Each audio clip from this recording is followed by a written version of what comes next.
pelajar dimanapun berada. Perkenalkan, nama saya Linda Herlisa. Saat ini saya mengajar di SDN Gambir 01 Pagi, Jakarta Pusat. Saya adalah peserta pembatik level 3. Saat ini kita akan membahas tentang sistem pencernaan pada manusia. Yuk kita sama-sama simak videonya yang berikut ini. Sistem pencernaan manusia. Kompetensi dasarnya adalah tujuan pembelajaran hari ini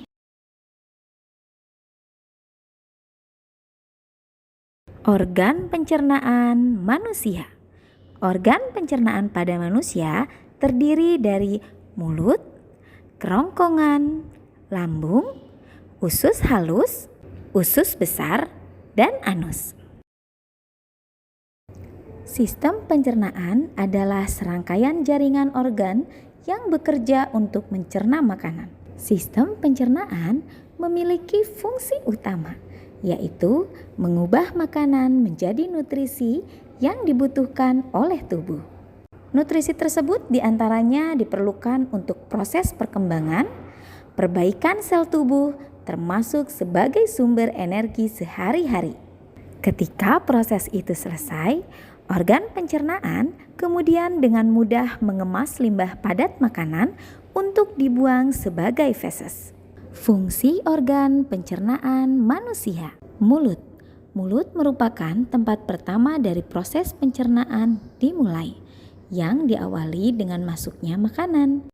Di dalam rongga mulut makanan terdapat gigi, lidah, dan kelenjar ludah atau yang biasa disebut dengan air liur, yaitu sebagai alat bantu proses pencernaan makanan yang masuk ke mulut. Gigi berfungsi sebagai pengunyah makanan agar makanan menjadi halus. Lidah berfungsi sebagai alat untuk mengaduk makanan dan mendorong makanan agar dapat ditelan.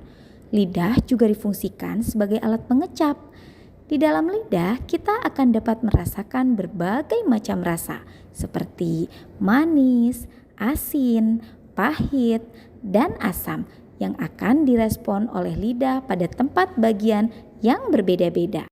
Air liur berfungsi untuk membasahi makanan agar dapat mudah ditelan dan juga mampu melindungi selaput mulut. Kerongkongan. Kerongkongan adalah saluran yang menghubungkan rongga mulut dengan lambung. Kerongkongan berfungsi sebagai jalan bagi makanan dari mulut menuju lambung. Lambung.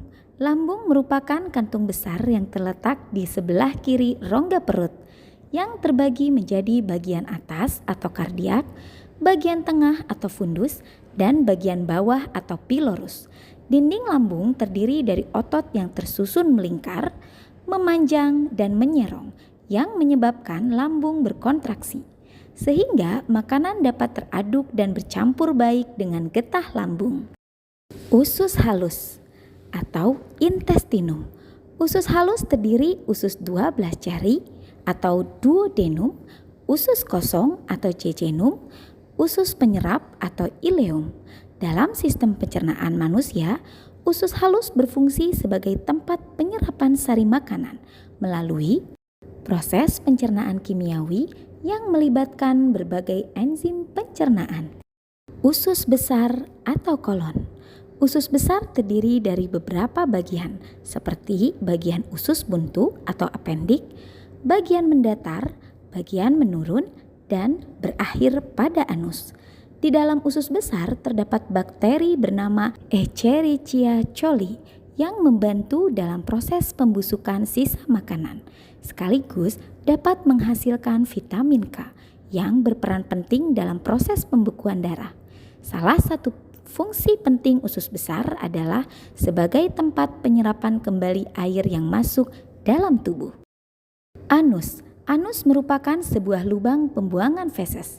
Sebagai tempat proses buang air besar atau defeksi, proses defekasi terjadi akibat adanya kontraksi otot dinding perut, otot sphincter anus, kontraksi kolon, serta rektum yang membuat feses dapat terdorong keluar melalui anus. Sekian pembelajaran pada hari ini. Semoga bermanfaat. Dengan belajar di portal Rumah Belajar, kita dapat belajar di mana saja, kapan saja, dan dengan siapa saja. Wassalamualaikum warahmatullahi wabarakatuh. Salam Rumah Belajar.